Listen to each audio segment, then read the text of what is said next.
gente, como vocês estão? Pessoal, tô sentindo um pouco de falta dos alunos do nono essa última semana em relação ao Forms, tá? Pouquíssimos alunos vieram tirar dúvida comigo. Eu quero bater nessa tecla de novo de que vocês precisam vir até mim, né? Pra gente poder não deixar o conteúdo acumular na cabecinha de vocês aí, tá bom? Então, peço para que me procurem no grupo de WhatsApp do nono ano, tem meu contato, tá bom?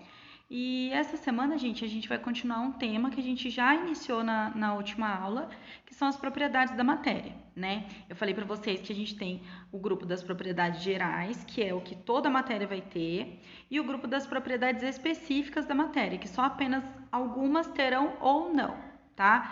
As propriedades específicas, por elas serem específicas, elas vão justamente diferenciar uma matéria da outra, tá? Então, a gente já falou na aula passada das propriedades específicas organolépticas, certo? E agora a gente vai continuar com as propriedades específicas, tá?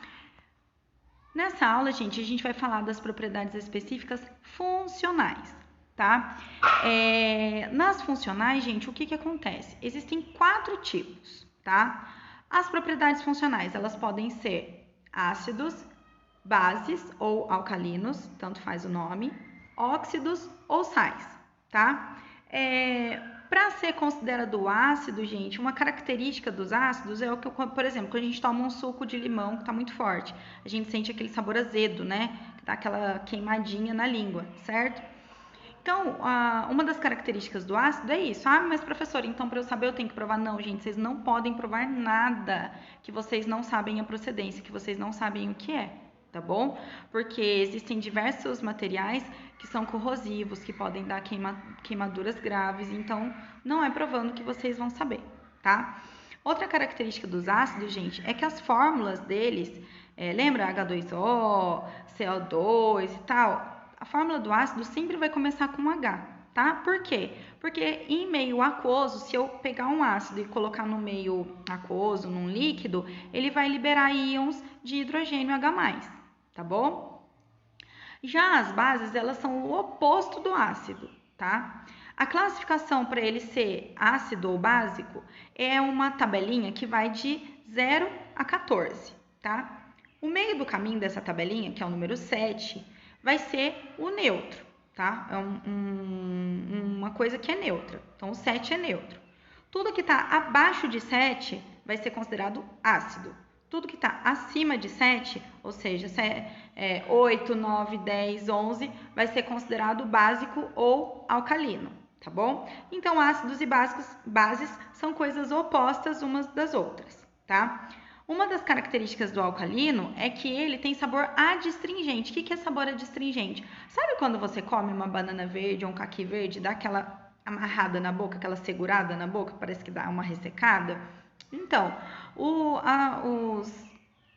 os produtos básicos, eles têm essa característica desse sabor adstringente, tá bom? Outra característica das bases é que na fórmula ela sempre vai terminar com OH. Por quê? Porque em meio aquoso ela libera íons de OH-, tá ok? E aí, gente, a gente tem os óxidos, que sempre vai ter o elemento químico oxigênio junto na sua fórmula, tá bom?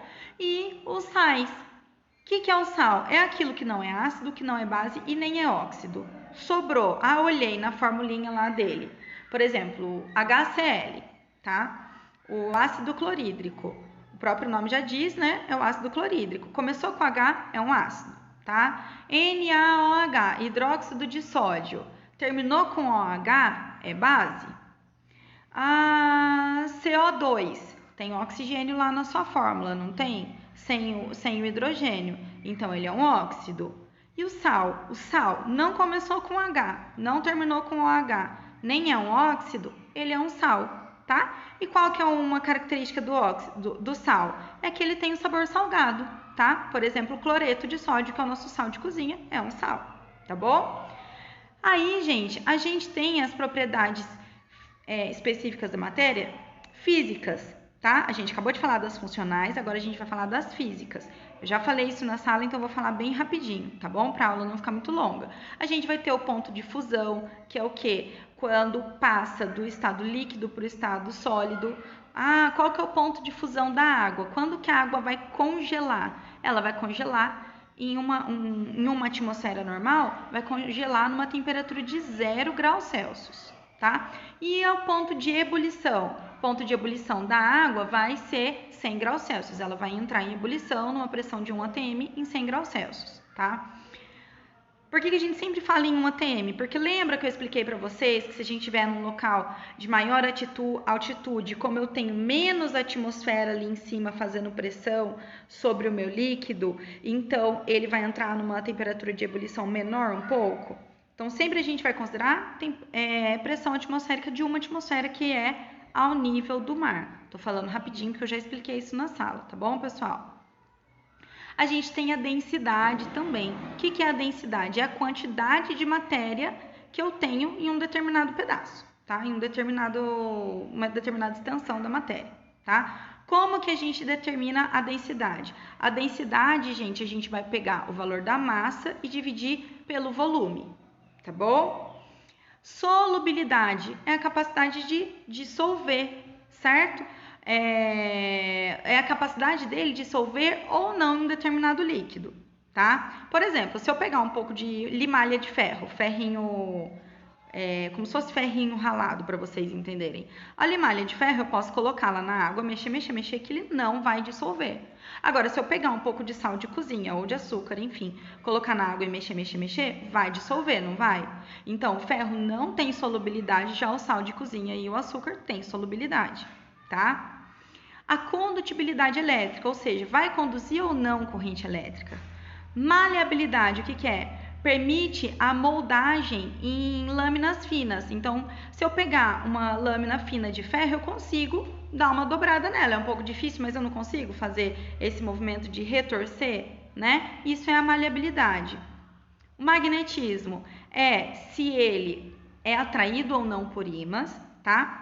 Ductibilidade é a capacidade de ser transformado em fios. Então, por exemplo, o cobre. O cobre é muito utilizado para ser transformado em fio. Então, ele é um material dúctil, tá? E eu tenho ainda, gente, a viscosidade. O que é a viscosidade? É a resistência ao escoamento. Como assim, professora? Eu tenho lá um frasquinho de cola, tá? Cola líquida. A hora que eu viro essa cola, ela não demora um tempo até ela chegar na tampinha para eu poder utilizar? Por quê? Porque ele é um líquido viscoso, ele tem uma resistência para escoar. Agora, se eu pegar um copo d'água e virar, não vai virar tudo imediatamente? Por quê? Porque a água tem pouca viscosidade, tá? Ela resiste muito pouco ao escoamento. Beleza? Ou quem pode me dar um exemplo de outro líquido que seja bem viscoso? Inclusive é um alimento. É o Google dessa aula de hoje. Um líquido muito viscoso e que é um alimento. Quem sabe?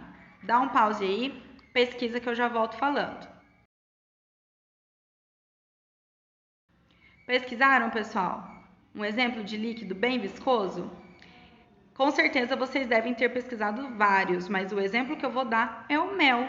O mel é um líquido que é super viscoso, né? Você pega, ele até forma aquele fiozinho, né? Porque ele é bem viscoso, tá bom? E aí, gente, a gente tem também as propriedades específicas químicas da matéria. Quais são elas? É um combustível, ou seja, se reagir com oxigênio, vai ter uma explosão, vai liberar energia na forma de luz ou de calor? Isso é um combustível. Vai ser oxidante, capacidade de retirar elétrons de uma substância? Vai ser corrosivo, ou seja, vai corroer, vai danificar devido a uma reação química? Vai ser explosivo, né? Então, vai liberar ondas de luz e calor e uma pressão, acompanhada de uma pressão? Vai ter efervescência? Nossa, pessoal, aqui, ó, tá o efervescência separado, mas foi agora no modo de apresentação que ficou assim. Mas vocês sabem que é tudo junto, tá bom? Vai ter efervescência? O que é efervescência? Por exemplo, um comprimido efervescente que o pessoal costuma tomar é aquele de vitamina C, né? Você coloca na água e ele vai fazer aquela borbulhar, ou seja, ele vai liberar gás em meio líquido, tá bom? Por quê? Tá tendo uma reação química ali que tá liberando gases e por isso que ele borbulha, tá? E a gente tem ainda a fermentação, que ocorre com a matéria orgânica, gente, né? Por exemplo, o bolo a gente põe fermento, o pão a gente põe fermento, e aí a gente tem uma reação química que faz o quê com esses alimentos? Que faz eles crescerem, tá? Gente, a aula de hoje foi bem rapidinha, porque essa semana nós teremos 2 videoaulas. Essa que eu acabei de falar com vocês e a próxima que é para poder fazer uma revisão, tá?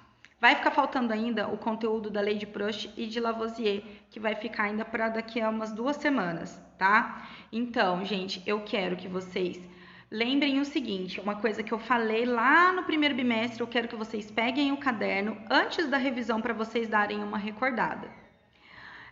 Lembra que eu falei com vocês sobre mudanças do estado da matéria, de sólido para o líquido, do líquido para o gasoso, até que eu pedi para vocês pesquisarem e colocarem no caderno aquela tabelinha de transformação do sólido para o líquido, do líquido para o gasoso e vice-versa, com ganho e perda de energia na forma de calor?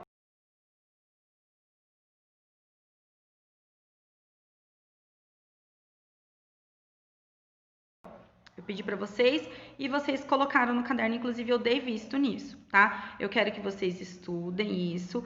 Por quê? Porque a gente vai relembrar o seguinte: no sólido, gente, no sólido eu tenho o quê? As moléculas estão bem agrupadas, com pouco movimento, elas ficam mais meio que tremendo no lugar em que elas estão, elas não ficam se movimentando, tá? O sólido, ele não vai tomar a forma do recipiente. Lembra que eu falei isso com vocês? E as moléculas estão bem próximas. Por isso é que ela mantém a mesma forma, por isso que o sólido mantém a sua forma, porque as moléculas estão próximas e bem organizadas, tá?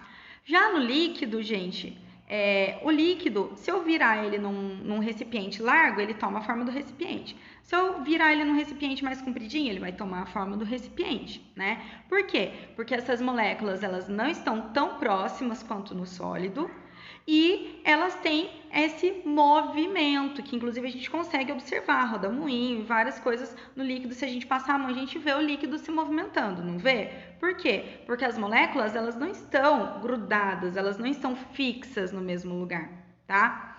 Então, gente, o sólido e o líquido, eles têm uma coisa em comum: o volume deles não vai mudar. Se ele tem aquele determinada quantidade, vai ter essa quantidade tanto no sólido quanto no líquido. Se eu colocar 1 litro de leite numa jarra, ou numa panela, ou numa bacia, vai continuar sendo 1 litro de leite, a não ser que eu derrube, né? Fora isso, vai continuar sendo 1 litro de leite. Então, meu volume permaneceu 1 litro, tá? Se eu pegar um cubo de madeira de 20 centímetros cúbicos, de um volume de 20 centímetros cúbicos, ele vai continuar tendo 20 centímetros cúbicos independente do local que eu colocar. Se eu colocar em cima de uma mesa, se eu colocar dentro de uma bacia. Ou seja, no sólido e no líquido, o volume é fixo, tá? E a forma? A forma no sólido é fixa, porém no líquido é variável, tá? Já no gasoso, gente, as moléculas estão mais dispersas ainda. E uma característica desse estado físico da matéria é o quê? No gasoso, as moléculas elas tendem a tentar ocupar todo o espaço que elas puderem, tá? Então, o volume do gasoso ele vai ser variável, tá? Ao contrário do líquido e do sólido. Então, no gasoso, o volume vai ser variável, ele vai tentar ocupar todo o espaço que ele conseguir. Agora, e a forma do gasoso? Também vai ser variável. Então, o volume e a forma no gasoso vai ser variável, certo? Se eu pego um balão de festa redondinho, eu encher, ele vai ficar redondo, certo? Se eu pegar um balão de festa daquele compridinho que você torce para fazer bichinhos, ele vai tomar o volume e a forma do balão que ele tiver, não é? A mesma coisa é o pneu quando faz o ar comprimido. Se o pneu for maior, ele ocupa mais espaço. Se o pneu for menor, ele ocupa menos espaço, tá? Então, no gasoso, a forma e volume são variáveis, tá? Então, vamos comparar. Sólido, forma e volume fixos. Líquido, forma variável e volume fixo. Gasoso, forma e volume variáveis. Estado das moléculas no sólido, tudo juntinha, organizadinha, bem grudadinha. Elas até têm um movimento, mas no próprio lugar, elas têm um tremor no próprio lugar, tá? Uma vibração dentro do próprio lugar em que elas estão. Já no líquido, elas têm movimento, por isso que o líquido tem essa propriedade de tomar a forma do recipiente em que ela ocupa, tá? E no gasoso, as moléculas estão muito dispersas, tanto é que a gente não consegue nem ver, né? A gente está olhando aqui ao nosso redor, a gente sabe que está cheio de ar. O que, que é o ar? Uma junção de gases. Eu estou vendo esses gases? Eu não estou vendo, né? Porque as moléculas estão muito separadas, eu não consigo ver, tá? Eu tenho, por exemplo, aqui no ar, eu tenho moléculas de água que eu não estou vendo, tá bom? Então é isso, pessoal. Fiz essa revisãozinha básica, porque no Forms vai ter perguntas sobre isso. Eu coloquei lá a parte teórica sobre isso para relembrar vocês, mas eu queria dar uma pincelada aqui na videoaula também, tá bom? Não se esqueçam de assistir a revisão, porque semana que vem a gente vai ter uma atividade aí diferente para vocês, tá ok? Beijo, pessoal. Até a próxima aula. E uma característica da E o